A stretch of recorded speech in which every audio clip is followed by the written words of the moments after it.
Homer originally planned to fake his own death to escape work, but unexpectedly, he ended up tricking Mona, who had disappeared for 25 years, into coming out. What is the real reason Mona abandoned her child? One day, Burns decided to stage a show by picking up trash by the roadside. After taking some photos, he immediately took off his work clothes. Then, he assigned the task of picking up trash to his employees, telling them to talk less and clean more. While the co-workers were working, they noticed Homer was nowhere to be found, likely off slacking again. At that moment, Homer appeared on top of a mountain, dancing joyfully. When he was about to descend, he suddenly slipped and fell into a waterfall, then hit several rocks, and the branch that caught him also broke. Smithers sadly crossed Homer off the attendance list. It turned out that Bart and Homer had been hiding behind some bushes. They spent $600 to buy a mannequin and staged a fake death, just so they wouldn't have to work that Saturday. The family was relaxing and enjoying themselves in the backyard. News of Homer's death made it to the newspapers. Friends came to offer their condolences. Marge explained that Homer was just relaxing in the backyard. She took them to the backyard, but it was empty. Seeing Marge unwilling to accept reality, the friends comforted her, saying that Homer would always live on in their hearts. Patty and Selma came with Homer's tombstone to congratulate her,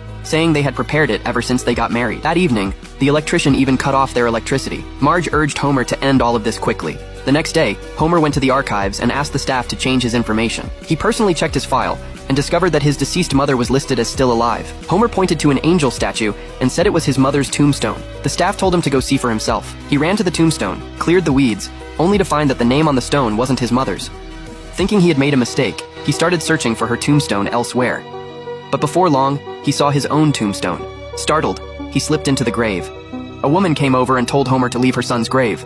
Homer said, "Sorry, this is my own grave." Then he took a closer look and realized the woman was his mother. Mother and son were reunited. They had both thought the other was dead. Homer took Mona home, saying he had a surprise for everyone. My mother! Marge was thrilled to finally have a mother-in-law. She could now talk to her friends about common topics. Bart blamed Mona for missing every holiday gift, and even calculated how much she owed him in compensation. Homer scolded him, then showed Mona his bedroom, saying the clothes he didn't wear were kept in the closet, something Mona had taught him. Mona praised Lisa's certificates, and Lisa shyly admitted that she had only hung them up to tease Bart. Mona encouraged her not to be embarrassed, as her classmates had once mocked her for taking senior-level courses. Lisa said she understood.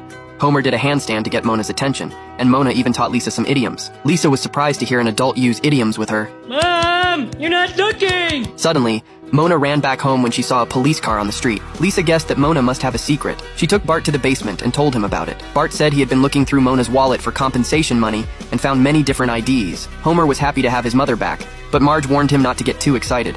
Because Mona would abandon him once, she could do it again. Homer still didn't understand why he was abandoned in the first place. He had always believed it was because he was a bad son. The whole family gathered to ask Mona what she had gone through. Mona tried to fake sleep to avoid answering, but Bart threatened her with a police call. She finally confessed. When she was young, she had seen an athlete with long hair